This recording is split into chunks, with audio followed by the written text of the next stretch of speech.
with us now here on the Hill tonight. He is a Republican from the state of Georgia, Congressman Rich McCormick, member of the House Foreign Affairs Committee, with us tonight here on the Hill.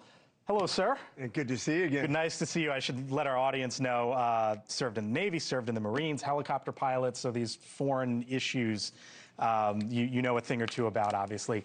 Venezuela and the president there suggesting land operations, land strikes maybe, and going before Congress. Separate these two. One, do you want land strikes? Two, do you think he needs to go to you guys for them? I like the fact that he's going to Congress. It's been a long time since Congress has been involved in improving war. Not since World War II have we approved something like this. We've kind of basically deferred to the president, and since that time, we hadn't had very good results, quite frankly. I like that. It's unfortunate we're in this position with Venezuela. We used to train with Venezuelan Marines. When I first came to the Marine Corps in 1990, we had a Venezuelan Marine in TBS through a 6-month school with us. We were tight with them. They're considered great allies. They had the second highest GDP per capita in the world at that time. And since there's Maduro has basically run that country into the ground despite their vast resources.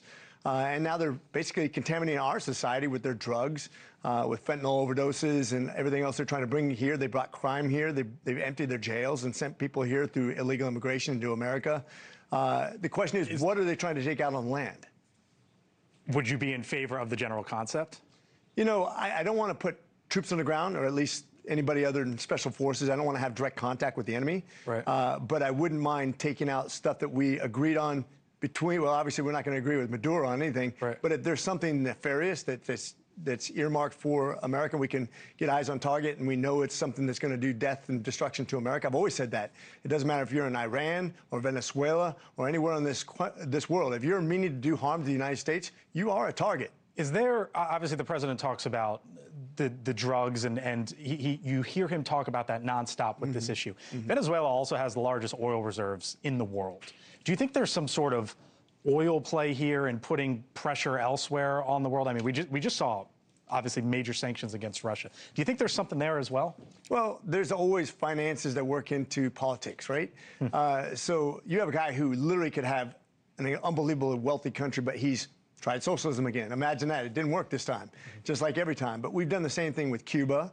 We've done other countries who become basically isolated by their own communist manifesto. I'm worried about Brazil. I'm worried about Peru. I'm worried about the whole southern hemisphere, or southern South America. The Western Hemisphere and the Monroe Doctrine is very much in jeopardy right now. That's why we're shoring up Argentina. This is very important to our livelihood, to our future as Americans. We need to make sure that we're safe and secure. And quite frankly, the demand that we have from America is what's driving all this violence and driving all these deaths. We need to educate our kids better and say, hey, not only could you die, but you're supporting murderers, rapists, drug traffickers, people who would traffic a little kid. That's what you do when you buy drugs. Don't do it, America. Don't do it to your kids. Don't do it to adults. This is the wrong thing. Let me take you to Russia real quick. The president today with the major sanctions. He was asked whether or not that could bring Putin to the table, and it was a quite open answer. He basically said, and I'm paraphrasing here, who knows? He's not sure if it will or won't. Do these sanctions work? I think they absolutely work. We should have done it at least a couple of years ago. We should have done it right off the bat when they invaded Ukraine. Since that point, I've been saying this. I said it during the Biden administration. Slap as many sanctions as possible on these guys. So why do you think Trump waited? I think he's trying to do the negotiation process. I think we waited too long. I've been saying this for years.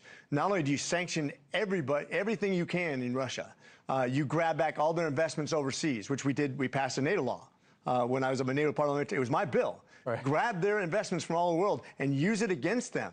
Weaponize it against them. Give Ukraine all the arms they can do. Look what they did with the little bit they had. A third world country, basically, when it comes to armies against the first world, took out half of their armor, and 1.5 million casualties now, almost 500,000 deaths in Russia against a much inferior military. Look what they've done. You supply them with the right weapons and the right design, they could do some real fight back.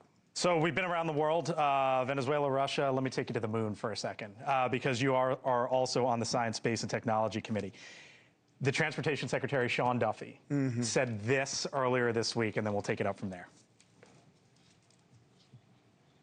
I love SpaceX. It's an amazing company.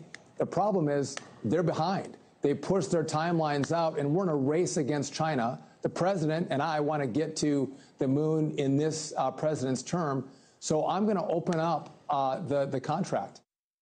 That's the Artemis 3, basically saying he's going to open up the contract to try to get there. SpaceX is the one that has it.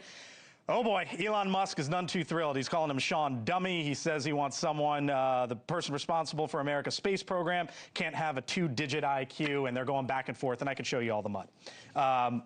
But it brings me to sort of the reality, Congressman, or is it the reality, that at the end of the day, we're going to need Musk and we're going to need Bezos. Is that the reality with this in space? So far, that's what it's proven to be true. It used to be a time where only the United States government and the Russian government could put anything in outer space. Right. Now you have one man who puts more spacecraft into the stratosphere than all other nations combined. That's Elon Musk. Should Duffy have done that then, or no? Yeah, I think if you're to be fair about this, right, there isn't one Navy contract that hasn't fallen behind. Not one.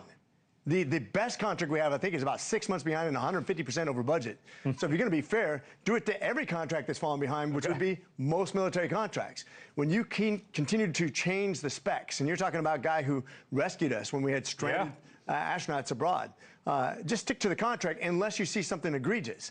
But if you're going to do that, don't just do it there, do it everywhere, because we have a lot of contracts in the government. As a matter of fact, probably the majority of contracts have fallen behind. So I just want to be consistent in our application of our laws and our contracts. Rich McCormick, Republican from Georgia, thank you, sir. Thanks for coming on in. Thank you. Appreciate it.